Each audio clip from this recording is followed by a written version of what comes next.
আমরা দেখতে পারছি আপনারা ফুলকপির প্রচারণা চালাচ্ছেন। সাধারণ মানুষ আপনাদের ফুলকপির প্রতি ডাকে কেমন সাড়া দেয়?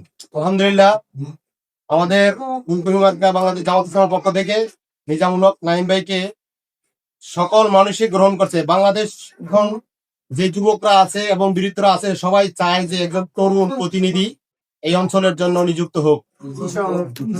এই যে সাধারণ মানুষের কাছে আপনারা প্রচারণা নিয়ে যান, সাধারণ মানুষের অভিযোগ এবং উন্নয়ন সম্পর্কে আপনাদেরকে কোনো অভিযোগ দায়ের করছে আপনাদের কাছে?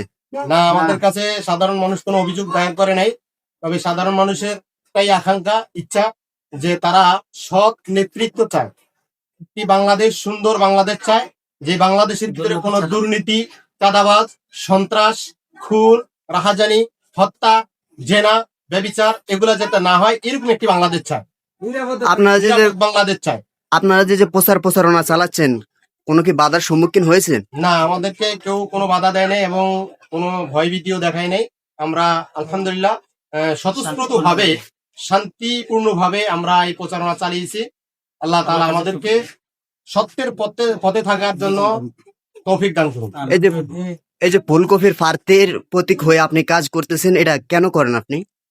আমি আসলে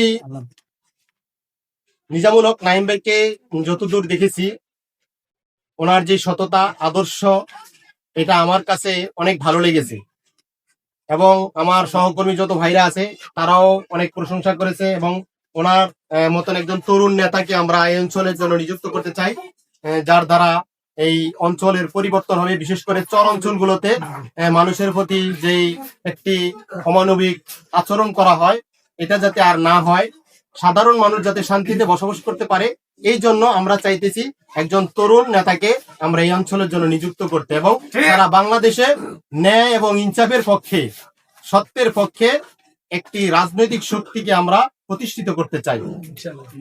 ভোটের আগের দিন পর্যন্ত আপনাদের কোন বিষয়ের উপর বেশি ফোকাস থাকবে? আমরা চাই, মানে জনগণের কাছে এটাই প্রচার করতে চাই যে প্রত্যেক মানুষ যাতে সত্যের পক্ষে থাকে, ন্যায় এবং ইনসাফের পক্ষে থাকে, জুলুম, নির্যাতন এগুলা থেকে যাতে মানুষ মুক্তি পায়, এটার উপরে আমরা পরিপূর্ণ ফোকাস দিতে চাই। আমরা আল্লাহ তাআলার বিধানকে রাষ্ট্রে প্রতিষ্ঠিত করতে চাই, আল্লাহর জমিনে আল্লাহর আইনকে প্রতিষ্ঠিত করতে চাই।